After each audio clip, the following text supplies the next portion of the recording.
Durant cette semaine, plus précisément, on a enregistré des cas communautaires. Est-ce qu'il faut s'inquiéter de ces cas communautaires?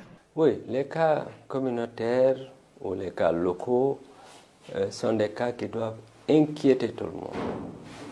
Hier seulement, et ça m'a surpris, hier seulement je lisais un message très récent du directeur général de l'OMS qui disait que dans nos pays, nous ferions mieux de prendre les mesures les plus extrêmes pour éviter de vivre ce que les Européens vivent. Moi, j'ai toujours dit cela.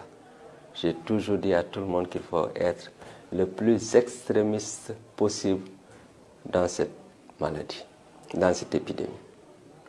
L'extrémisme n'est pas bon, mais ici, l'extrémisme, ça paye. C'est ce que les Chinois ont fait. C'est pour cela qu'actuellement, ils ont presque des cas. Ils ont plus de cas importés. Ce sont les autres qui amènent la maladie chez eux. Ils ont réglé ça très rapidement. Donc, il faut prendre des décisions extrêmement hardies par rapport à cette transmission dite communautaire. Si on ne la fait pas, on peut se lever un beau jour et avoir 10 000 cas. Ça, c'est certain. C'est vraiment à ce niveau qu'il faut se battre. Et me rappelant même du discours du directeur de l'OMS, il disait quelque part qu'il fallait rechercher activement ceux qui avaient la maladie, qu'il fallait des mesures agressives pour les rechercher et les retrouver. Il fallait prendre les contacts et les mettre en quarantaine. Vraiment, j'ai été très satisfait de lire ce discours. Parce que c'est ce que nous disons au Sénégal depuis le début. Depuis le début. Même ceux qui viennent de l'étranger, on devrait systématiquement les mettre en quarantaine et la décision a été prise. Donc toutes ces mesures prises sont des mesures extrêmement capitales. Et nous sommes très satisfaits de ces mesures qui ont été prises par l'État. Mais peut-être, si ça continue, en tout cas moi par ma part, je proposerai des mesures beaucoup plus draconiennes encore. Beaucoup plus draconiennes. Un confinement, peut-être que les gens, il faudrait mieux qu'ils ne sortent même pas le jour. Peut-être qu'on leur donne 2 heures de temps pour sortir dans la journée, faire ce qu'ils ont à faire et revenir à la maison.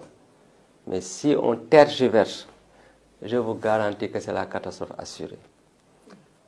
Tant que ça ne dépasse pas un nombre, il n'y a pas lieu de s'inquiéter, je l'ai dit depuis le début. Vous voyez, aujourd'hui, on a dépassé la centaine de malades et, alhamdoulilah, on n'a aucun décès.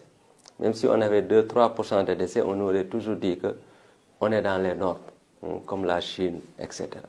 Mais Dieu merci, on n'a pas de décès. Mais parce qu'on est toujours dans un nombre peut-être pas encore explosif. Il ne faut pas regarder cette situation et se dire non, il n'y aura pas de souci. Si le nombre de cas augmente, ce sera la catastrophe. Et ce nombre de cas ne peut augmenter de manière importante qu'à travers cette transmission communautaire, qu'à travers ces cas-là. Donc il faut tout faire pour que cela ne rentre pas. C'est la population maintenant qui doit agir. C'est la population qui doit prendre ses responsabilités. Et ça c'est important, vous suivez l'actualité, vous êtes des journalistes, vous voyez ce qui se passe ailleurs.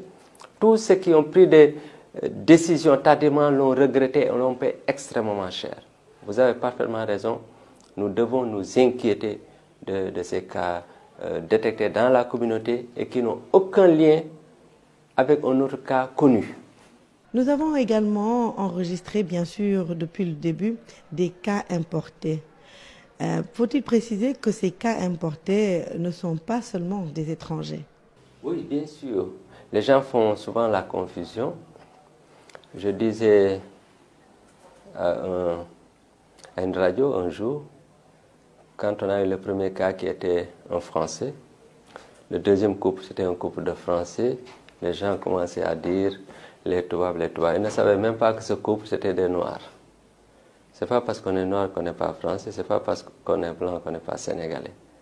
Donc le virus, ce n'est pas un virus qui s'intéresse à la couleur de la peau. Donc les cas importés, c'est vrai, il y a des nationalités, je ne vais pas citer toutes les nationalités, il y a un pays d'où nous vient le plus grand nombre de cas importés, mais on a des cas importés de la France, de la Belgique et d'autres pays, même ici en Afrique. Ouais. On a même eu des cas importés du Burkina, etc. Donc on a des cas importés d'ailleurs. Mais ce n'est pas toujours des personnes qui ne sont pas sénégalaises. On a eu des gens qui vivent en France, qui sont des Sénégalais. Et quand ils reviennent avec le virus. Ou ils étaient partis là-bas en vacances, ils reviennent avec le virus. Le cas de Touba dont tout le monde parle.